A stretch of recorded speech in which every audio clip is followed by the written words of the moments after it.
Então, livro de Salmos, número 49. Vocês já sabem que Salmo não fala capítulo, porque Salmo, ele é poético, ele é cantado. A Bíblia, todos os livros falam capítulo, e Salmo é número, que é 49. Porque o cantor cristão fala número, não é capítulo, né? Mas fale também, né? Para poder ter um endereço para a pessoa saber onde é que é. Você fala Salmo número 49, então falando capítulo, a pessoa sabe onde é que é. Então aqui no versículo 1 de Salmos, diz assim que hoje era a vez de outro pregar, não era a minha vez, mas me sinto honrado de pregar a palavra de Deus. Mas segunda-feira pregamos na casa da Mãe Jacira.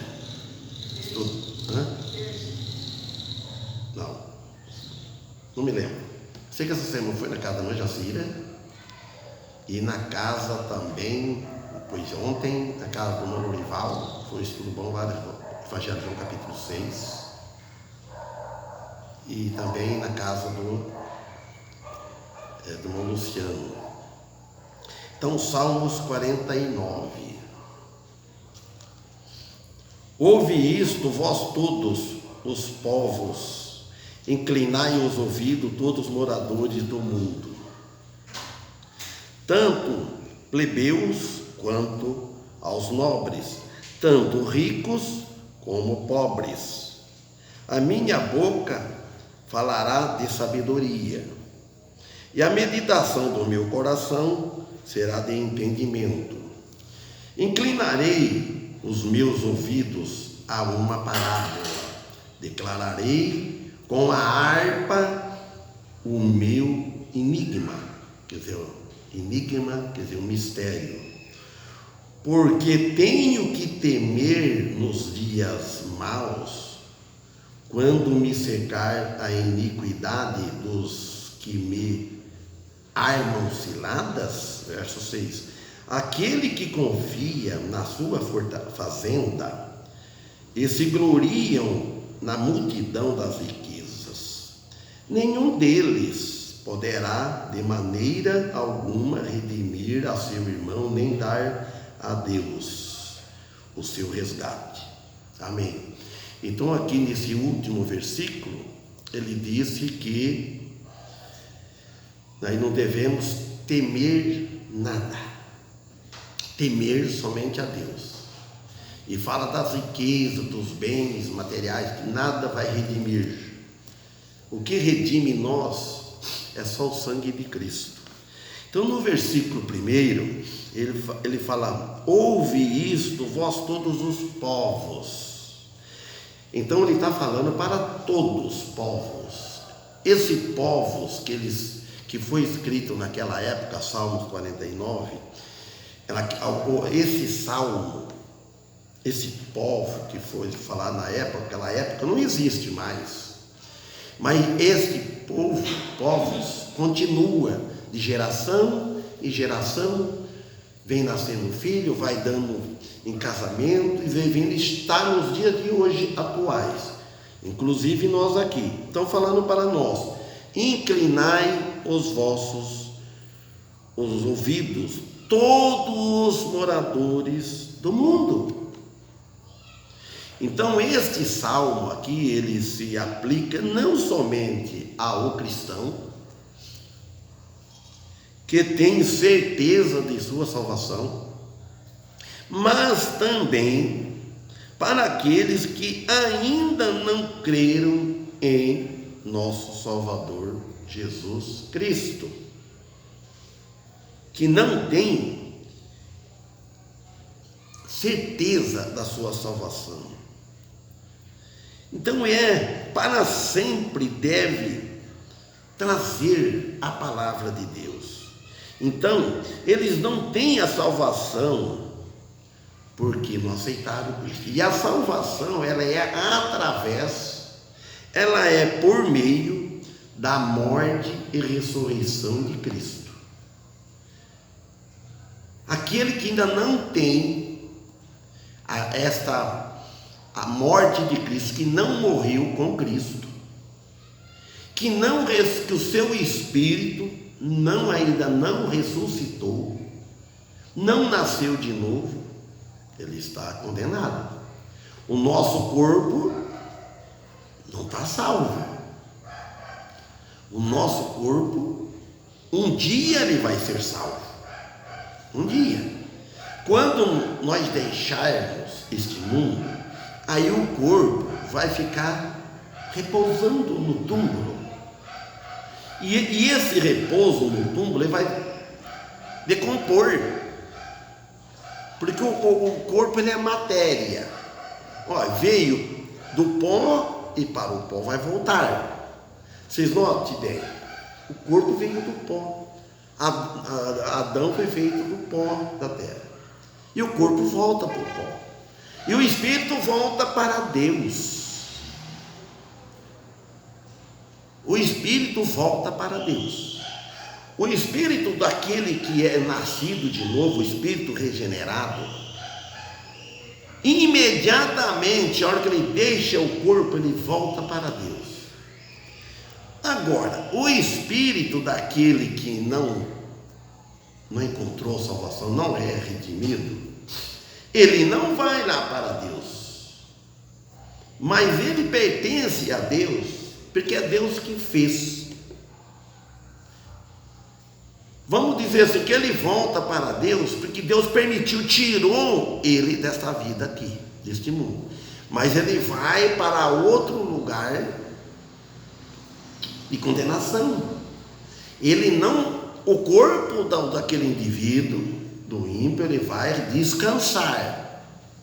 Quando fala morreu, descansou, está falando a verdade, está falando do corpo. O corpo descansou, não está sofrendo mais, não está sentindo dor. Mas e a alma? Será que está descansando? Será que a alma, porque o corpo, seja de um ou de outro, ele vai descansar, não vai sofrer mais. Mas e a alma? A alma de quem morreu, será que está descansando? Ou não? E todos que morreram, quantos que estão sofrendo? Então aqui, porque o homem que não tem fé, que não crer no unigênito Filho de Deus,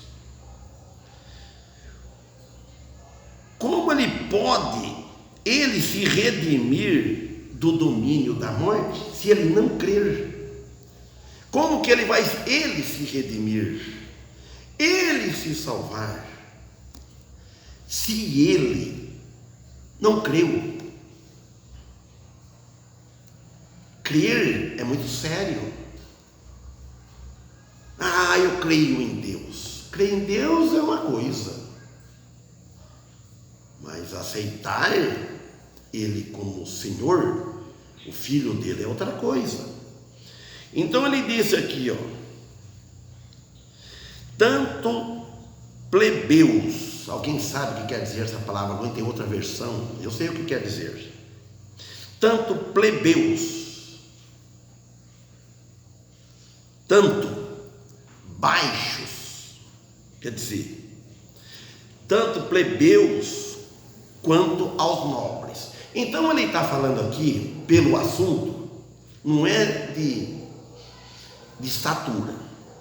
Se ele está falando tanto plebeus quanto os nobres, então quer dizer que tanto pobre como rico, tanto humilde como rico, tanto rico como pobres, tanto baixo quanto os nobres, tanto pobre ou tanto pequeno também, porque já fala, e tanto ricos como pobres, todos estão na mesma condição perante Deus. A alma não é por causa que ele é pobre, ele é sofrido, sofre, ele vai para o céu por causa que é pobre.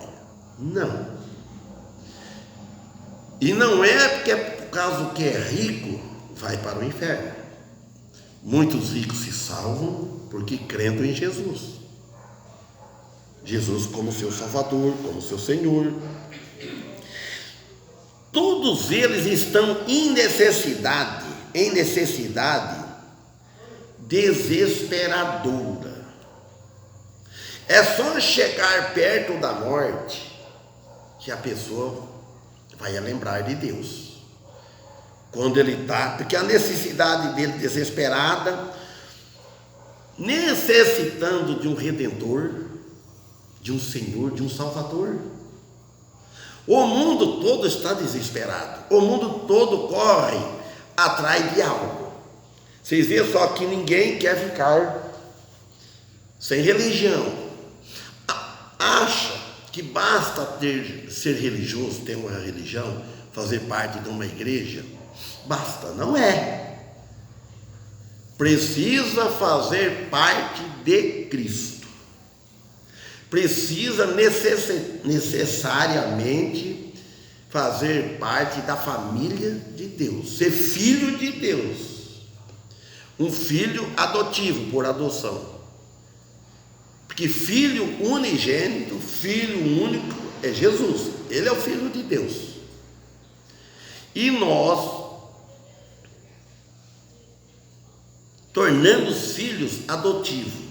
Então, que Jesus é Filho de Deus unigênito, único. E nós somos filhos de Deus. Então, Jesus, ele é o nosso irmão mais velho. Ele é o primeiro irmão que ressuscitou, que saiu com o corpo em glória. Ele está lá nos céus. Ele está em corpo, o corpo como corpo glorificado. Então, agora, sem salvação, então está perdido. Por isso que ele disse aqui: ouve isto vós todos os povos, inclinai os ouvidos, todos os moradores do mundo, para ouvir isso que ele está falando, para fazer um concerto com Deus enquanto que é tempo. Enquanto que é tempo, enquanto que ele está dando vida.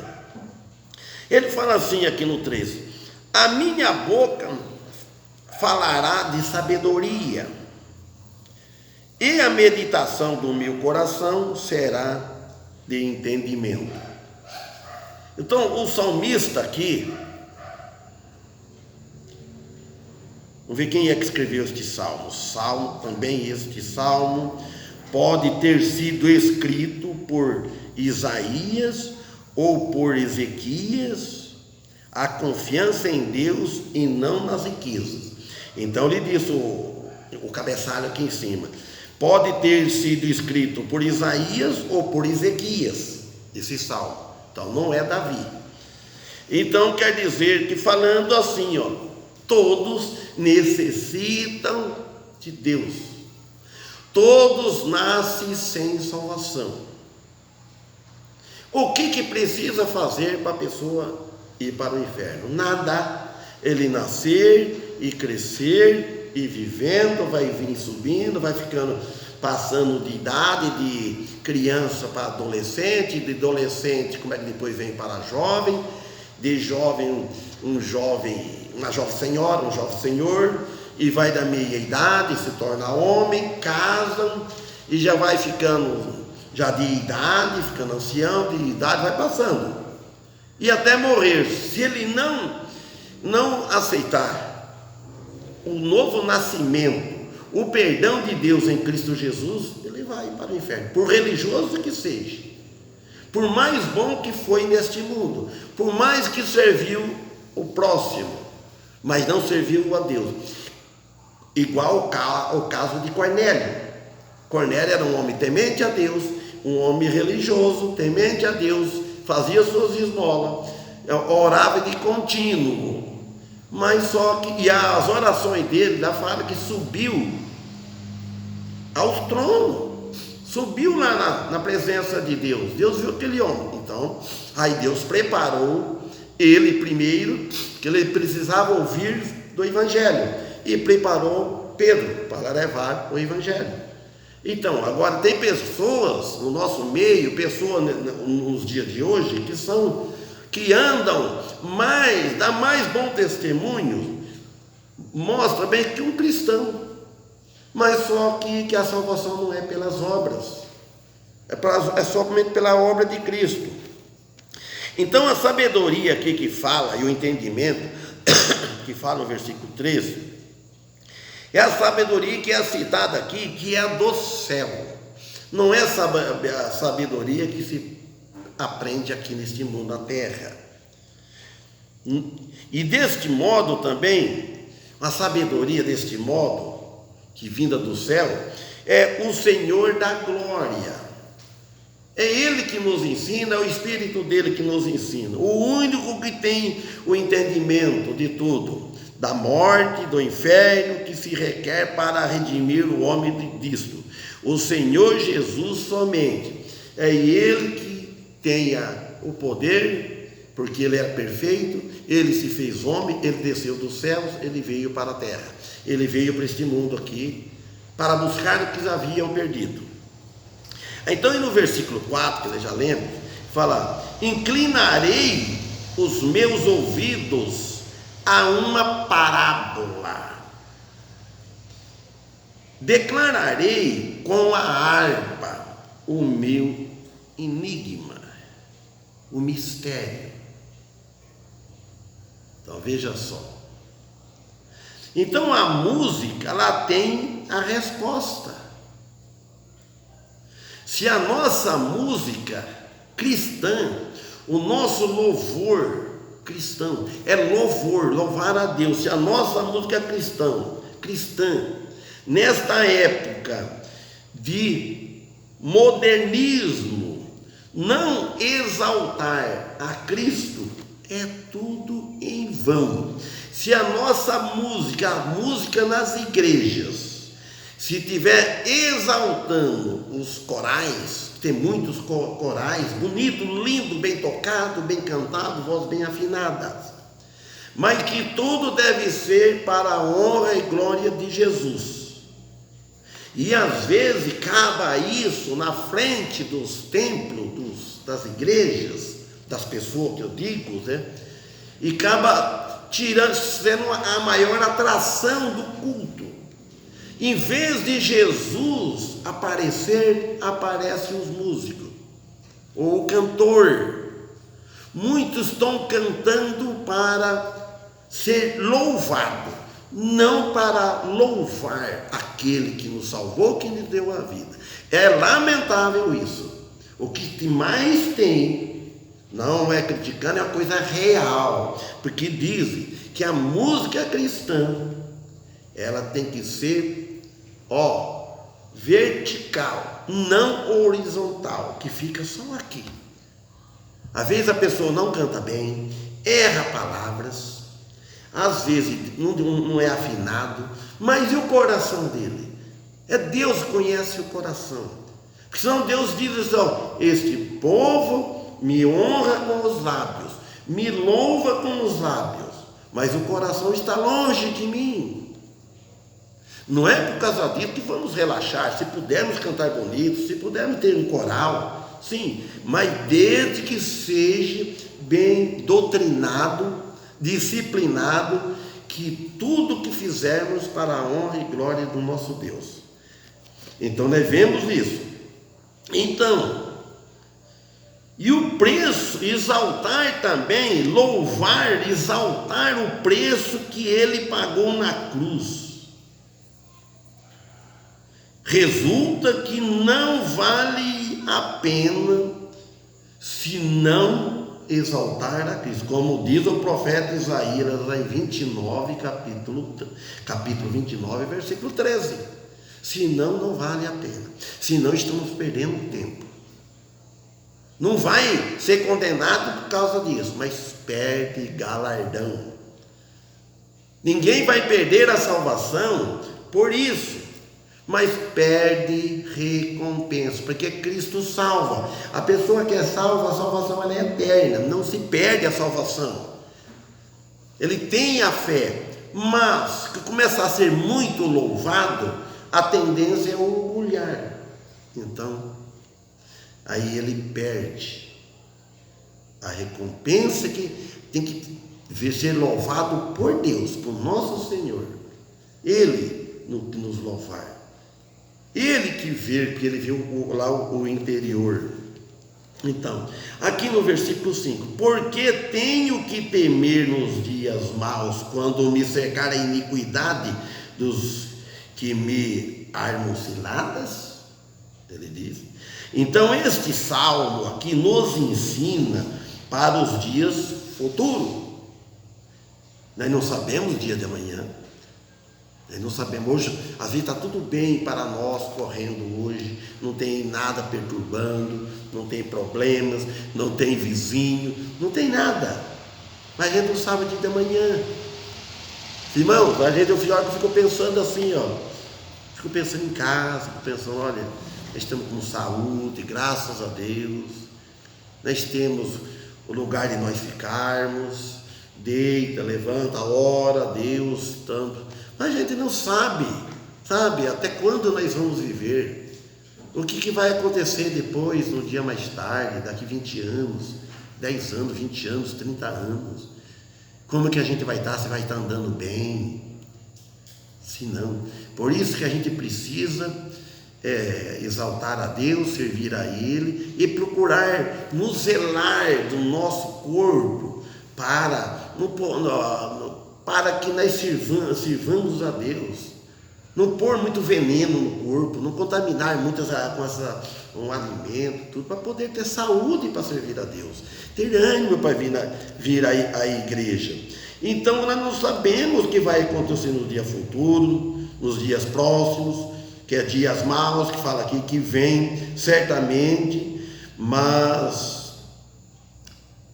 devemos confiar no nosso Deus e obedecer Ele sempre, obedecer Ele como a palavra dele. Versículo 6: aquele que confia na sua fazenda e gloriam na multidão das suas riquezas. Olha, vamos ver se os irmãos, algum aqui deve saber qual é outra coisa que leva o nome de fazenda. Você lembra, irmão Paulo, sabe? Não sei se é do seu tempo, você já viu falar isso. A Manjaceira deve saber. Tem outro, não é só terra não, fazenda aí, fazenda portal, tem outra coisa. Aí, irmão Antônio já mostrou lá. A roupa. Então vamos ler assim. Depois nós vemos o assunto, pode ser que eu fale de riqueza, é riqueza. Mas gloriar na sua fazenda. Gloriar na sua fazenda pode ser propriedade ou pode ser nas suas vestes, nas suas roupas. Muito gloria na roupa, que é uma roupa bonita. Irmãos, se tem coisa que eu não preocupo, é com isso, com roupa. Acho que não é só eu não ligo se está com roupa bonita. Eu quero andar decente, não andar escandaloso, não andar com a roupa, mas o negócio de ter roupa muito boa, dessa coisa, eu quero sentir confortável. Nunca gostei de roupa muito agarrada. Como que ele vai andar? Você gosta? Então, agora ele fala aqui, aquele que confia na sua fazenda e gloria na multidão das suas riquezas, nos bens materiais, de tudo que ele tem de conforto. Então ele está falando, nenhum deles poderá de maneira alguma redimir a seu irmão, nem dar a Deus o seu resgate. Então o Espírito Santo aqui, através também de Pedro, claramente ele nos diz que o ouro ou a prata não pode redimir o homem. 1 Pedro 1, 18, 20. Requer-se o inigualável sangue de Jesus, que nada que se iguala com o sangue de Jesus, para redimir a humanidade da queda e nada mais. Só o sangue de Jesus. Nada se iguala com o sangue de Jesus. Ontem nós deixei bem claro numa casa. Eu falei, olha, se tiver algo que faz o cristão perder a salvação, se diz que perde a salvação, então eu lendo lá e falava, olha, aqui em João disse, tenho a vida eterna. Se tiver algo que a pessoa perde a salvação, então está dizendo que Jesus não pagou todos os pecados, passado, presente e futuro. Se perde a salvação, então está confiando uma parte do indivíduo. Ninguém perde a salvação é eterna, mas precisa ter ela, precisa ser nascido de novo. É necessário que crer, e para crer mostra renúncia, fruto. Aqui o versículo 8, abre um parênteses, porque a redenção da sua alma é de grande preço, e isto cessará para sempre. Fecha o parênteses. Vocês notem bem, depois da morte, os esforços pelo Senhor para redimir as almas cessarão. Depois da morte, todos os esforços, tudo que Jesus fez para redimir nós, a humanidade, o homem, tudo que ele fez, desde quando ele veio, ele sofreu, ele ensinou, foi rejeitado e passou pela cruz, não desceu da cruz, sofreu humilhação, foi cuspido, foi trocado menos que Barrabás, um criminoso, um indivíduo pecador. E o povo escolheu ele e não escolheu Jesus. Mandou que soltasse Barrabás e crucificasse Jesus. Então aqui nós vemos. Aí, depois que morreu, cessou para sempre. Então vamos dizer assim, a salvação, o indivíduo ele tem chance de se arrepender até no último segundo da vida dele. Vamos dizer, ela está fora da tumba, até na porta, porque morreu, aí não tem mais jeito. Então, não existe o que se chama purgatório, a Bíblia não o ensina. O que quer dizer purgatório? Que a alma, embora parece que não estão crendo mais nisso, mas purgatório vem da palavra purgar. Purgar quer dizer purificar, vai purgando, vai. Então fica num lugar lá, aí tantas orações, tantas rezas, tantas coisas que faz. Então, que naquele tempo, na minha mãe naquele tempo não conhecia nada, qualquer coisa que você fazia, por favor, eu acho que muitos irmãos ouviu falar isso. Qualquer coisa que fazia, falava, opa, salvou 7 armas, nem alma não era, arma do purgatório. E eu jamais entendia o que era isso, um favor que fazia. Então quer dizer que salvou de lá, foi purgando, não existe isso, foi lá, não tem mais volta, então aqui ele fala no 9 aqui, ó, para que viva eternamente e para sempre, e nunca veja a sepultura. Eu falei no início, eu estudo bastante, né? Eu falei, quando o Paulo não tinha chegado ainda, perguntei, ninguém queria pregar, falei, então prego eu. Então eu ia pregar o Evangelho de João capítulo 6. Aí eu falei, vocês escolhem alguma coisa que prega? Aí escolheram os Salmos, a irmãos Marina, né? Escolheu os Salmos. Então é aqui, o 9. Para que viva eternamente, olha, para que viva, eternamente. Não falou que tem um prazo de vida. Não falou só, para que você viva até você pecar, hein? Conforme o pecado, o grau de pecado que você pegar, você não vai ter mais vida. A vida aqui é vida eterna, a vida espiritual. Então, para que viva eternamente e para sempre. Olha bem que riqueza, essa que é a maior riqueza do povo de Deus. para sempre. Depois tem um milênio. Depois, acabando aqui esse mundo, tem outro 1000 anos com Cristo. E depois, novos céus e nova terra, para sempre. A alma está salva para sempre. Então ele diz assim, ó: e nunca veja a sepultura. Nunca veja a sepultura. Por quê? A pessoa depois tiver com o corpo glorificado lá, depois nunca mais vai ver. Ele está corpo, não vai morrer mais. Porque na sepultura pode ser lá no inferno, nunca vai ver isso.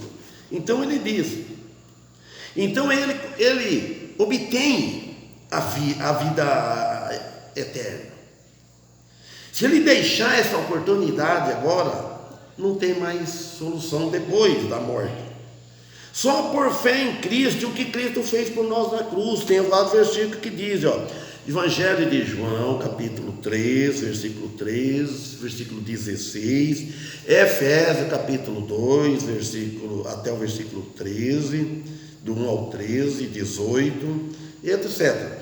Então, no versículo 10, ele diz assim, ó: porque ele vê que morrem os sábios, assim como o insensato e o nécio perecem e deixam a outros seus bens. Vejam só, porque ele vê, ele quem? Ele, o Senhor, Deus, ele vê tudo. E vê que morrem os sábios deste mundo, morrem. Sabe, porque conseguiu adquirir bens. Sábios, assim como o insensato, como aquele ignorante. Tanto sábio, pessoa culta, inteligente, cientista, e como o insensato e o nécio, o tolo, o atrasado, humildes, perecem e deixam os outros bens, fica para os outros. Ninguém leva nada, leva a roupa do corpo porque alguém vai vestir. E quantas pessoas que morrem não encontram? É o corpo, não tem problema nenhum. Então, quer dizer que se o rico morre crendo que a sua riqueza o salvarão, ele morrerá como um estúpido, um ignorante. Somente